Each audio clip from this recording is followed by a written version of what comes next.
Kawasan Dieng yang berada di wilayah Kabupaten Banjarnegara, Wonosobo, dan Batang merupakan kawasan yang memiliki sejarah geologi yang panjang. Kini, dengan proses geologi yang ada, memunculkan belasan kawah dan telaga yang tersebar di sejumlah tempat. Meski kini banyak yang dijadikan objek wisata, tetapi secara rutin pos pengamatan Gunung Api Dieng melakukan pemantauan. Sebab kawah masih memungkinkan meletus dan mengeluarkan gas beracun. Dengan kekayaan sejarah geologi, kultur, dan hayati, Dieng sempat dibicarakan agar supaya menjadi geopark. Kabut dan temperatur dingin menjadi sebuah kewajaran sehari-hari di kawasan Pegunungan Dieng yang berada di perbatasan antara Banjarnegara, Wonosobo, dan Batang, Jawa Tengah. Tidak mengherankan kalau masyarakatnya juga beradaptasi dengan kondisi lingkungan. Sarung, penutup kepala, dan di rumah dipastikan mempunyai tungku untuk pemanas sebagai hal yang wajib bagi penduduk Dieng. Tidak hanya alamnya yang indah, Dieng masih menyisakan belasan kawah aktif yang terbesar di 3 kabupaten. Pos pengamatan Gunung Api Dieng mencatat, di Wonosobo ada kawah Pakuaja dan Sikendang. Kemudian di Batang ada kawah Gerlang, Wanapria, Wanasida, Sibanger, dan Siglah. Sedangkan paling banyak kawah masuk wilayah administratif Banjarnegara yang meliputi kawah Sinila, Timbang, Candra di Muka, Sileri, Pager Kandang, Sikidang, Bitingan, dan Sibanteng. Dalam buku Anne S. Troelsta yang terbit tahun 2016 berjudul Bibliography of Natural History Travel Narratives, dituliskan bahwa Franz Wilhelm Junghun yang berkebangsaan Jerman itu telah menjelajah Dieng sekitar tahun 1850-an. Junghun sangat berjasa sebagai peneliti dari berbagai perspektif, mulai ilmu bumi, vulkanologi, geologi, dan botani. Dari awal eksplorasi itulah kemudian belakangan banyak ahli yang melakukan riset bagaimana terbentuknya kawasan di Dieng. Dari referensi di situs resmi Badan Geologi Kementerian dan Forum Geosaintis Muda Indonesia menyebutkan pembentukan Pegunungan Dieng berdasarkan umur relatif, sisa morfologi, tingkat erosi, hubungan stratigrafi, dan tingkat pelapukan. Dalam pembentukan Pegunungan Dieng, ada 3 episode, yakni formasi prakaldera, episode kedua kaldera, dan episode ketiga aktivitas gunung api.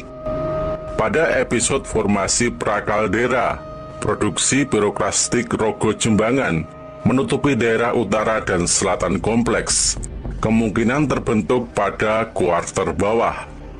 Kawah Telerep yang berada di batas timur terbuka ke arah selatan, membentuk struktur dome berkomposisi Hornblende andesit. Krater vulkanik Prau ke arah utara dari Telerep. Prau vulkanik menghasilkan endapan piroklastik dan lava andesiti basaltis. Fase awal ini terjadi letusan besar dari Gunung Dieng yang menimbulkan depresi Batur sebagai kaldera raksasa dataran tinggi Dieng. Sisa morfologi yang paling terlihat adalah dengan adanya morfologi Gunung Prau sebagai salah satu pagar dari kaldera tersebut. Sedangkan episode kedua merupakan aktivitas vulkanik yang berkembang di dalam kaldera. Di antaranya adalah Gunung Bisma, kawah tertua yang terpotong membuka ke arah barat. Kemudian Gunung Seroja dengan usia yang lebih muda, dengan tingkat erosi selope yang kurang kuat. Lalu Gunung Nagasari, merupakan gunung api komposit berkembang dari utara ke selatan, berada di Dieng, Kecamatan Batur.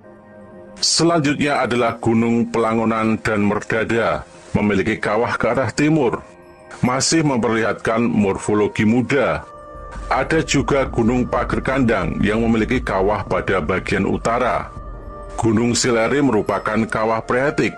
Gunung Igir Binem merupakan gunung api strato dengan 2 kawah dan disebut sebagai telaga warna.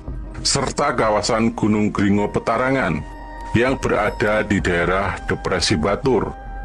Letusan kedua menimbulkan terbentuknya morfologi tinggian yang menjadi perbukitan kerucut vulkanik dan morfologi rendahan akibat depresi membentuk suatu cekungan. Perbukitan vulkanik yang dihasilkan membentuk beberapa bukit yang sering dikenal sebagai Bukit Sikunir, Gunung Pakuaja, Gunung Bisma, dan Kompleks Batu Ratapan Angin. Kemudian dari morfologi rendahan yang dihasilkan terisi oleh air yang membentuk beberapa telaga yang kita kenal sebagai Telaga Warna, Telaga Pengilon, Telaga Menjer, Telaga Cebong, Telaga Merdada, Telaga Dringo, dan Telaga Suwiwi. Sementara pada episode ketiga adalah fase aktivitas gunung api yang menghasilkan lava andesit biotit, jatuhan piroklastik, dan aktivitas hidrotermal.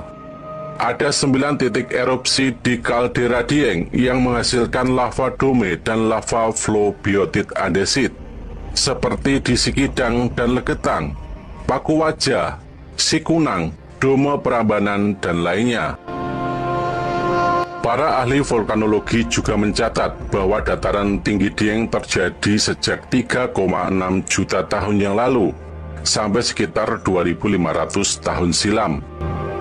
Ada fase meletusnya Gunung Perahu, kemudian disusul letusan-letusan di wilayah kaldera, serta paling muda mulai 8.500 tahun lalu, berupa letusan kerucut vulkanik di bagian selatan Dieng. Kepala Pos Pengamatan Gunung Api Dieng Surip mengatakan, kawah-kawah yang masih aktif di dataran tinggi Dieng harus terus dipantau oleh pos pengamatan.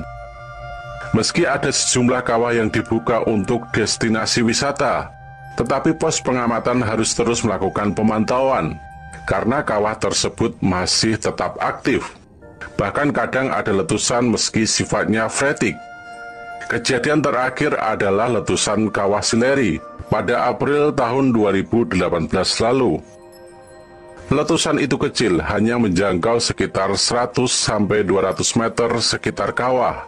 Letusan yang sama terjadi pada 2 Juli tahun 2017 yang membuat sejumlah wisatawan luka-luka. Menurut Surip, yang lebih perlu diwaspadai dari kawah-kawah aktif di dataran tinggi Dieng adalah gas beracun. Kalau letusannya sifatnya hanya freatik dan bukan erupsi yang besar. Berdasarkan data sejarah letusan, sejumlah kawah di Dieng berkali-kali meletus, tetapi paling besar dampaknya berdasarkan sejarah yang tercatat adalah letusan Kawah Sinila yang menyemburkan gas beracun pada 20 Februari tahun 1979. Setidaknya 1.409 korban meninggal kala itu.